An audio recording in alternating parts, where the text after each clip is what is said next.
Hey everyone, welcome back to Corporate Decoder. Today we're diving into a filing from INCYTE Corporation, a big name in the drug business. Get ready because we're not just talking about numbers, we're talking about what those numbers mean for the future of medicine and your investments. Maybe it is from the future, so maybe some of it already happened.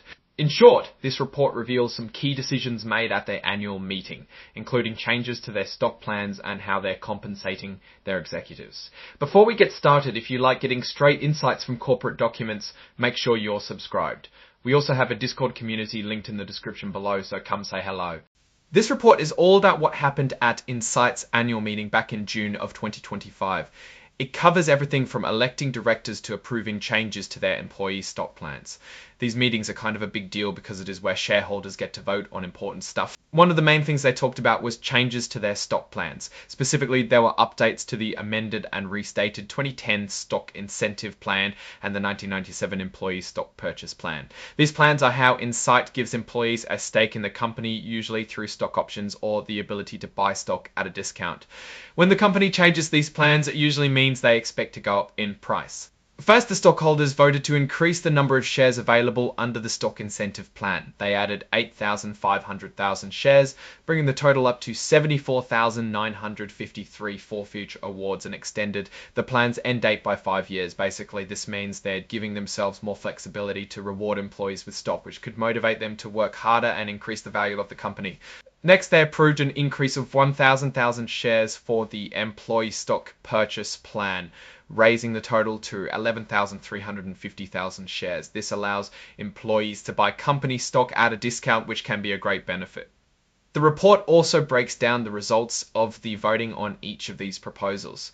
Let's take a look at how the votes went down. First up, the election of directors. 9 individuals were up for election, including Julian Baker, Jean-Jacques Bien-Aimé, and others. Each director was elected by a significant margin, with the majority receiving over 143 million votes for their election. However, there were also millions of votes against some candidates, such as Julian Baker, who received over 23 million votes against his election. It might be worth looking up if Baker has any personal history that made people vote against him. Next, there was a vote on the compensation of INCYTE's top executives. This is a non-binding advisory vote, meaning the company doesn't have to follow the shareholders' recommendation. In this case, the compensation was approved, but with a notable number of votes against, which is sometimes a sign of disagreements. Around 15 Thermodreviewens around at 1-40 approval, while over 13 million voted against. Then the amendments to the stock incentive plan were approved, with 119 million votes for and over 48 million against. That's a pretty significant number of against votes, so some shareholders must not have been thrilled about the changes. Finally, the amendment to the employee stock purchase plan was overwhelmingly approved, with over 166 million votes for and only around 800,000 against. That suggests strong support for giving employees the chance to buy stock at a discount.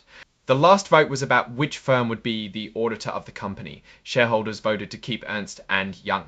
This report also includes a list of exhibits, including the amended stock incentive plan and employee stock purchase plan. These documents provide more details about the terms and conditions of the plans. Now let's step back and look at the bigger picture. INCYTE is a major player in the pharmaceutical industry, so these decisions reflect their strategy for attracting and retaining talent, as well as their overall financial outlook. These changes mean INCYTE thinks it is going to need more resources to pay its employees for higher revenue. The approval of the stock incentive plan changes, while facing some opposition, signals a commitment to rewarding employees with equity. This can align their interests with those of shareholders and incentivize them to drive long-term growth. The employee stock purchase plan amendment further reinforces this commitment, giving employees the opportunity to become owners of the company. On the other hand, the significant number of votes against certain proposals, particularly the executive compensation and stock incentive plan amendment, suggests that some shareholders have concerns about these issues. This could be due to a variety of factors, such as dissatisfaction with executive pay levels or concerns about the potential dilution of existing shareholders' equity. It is worth watching in the future if there are additional votes against leadership. Overall, this filing provides valuable insights into INCYTE's corporate governance and compensation practices. While the company appears to be on a solid footing with strong support for its employee stock plans, it's important to keep an eye on shareholder sentiment regarding executive compensation and equity dilution. Alright, that's our breakdown of INCYTE's latest filing.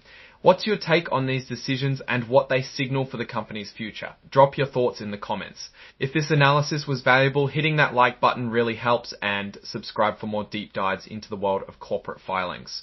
Don't forget to check out the Discord in the description where we can discuss these topics in more detail. Thanks for watching. See you next time.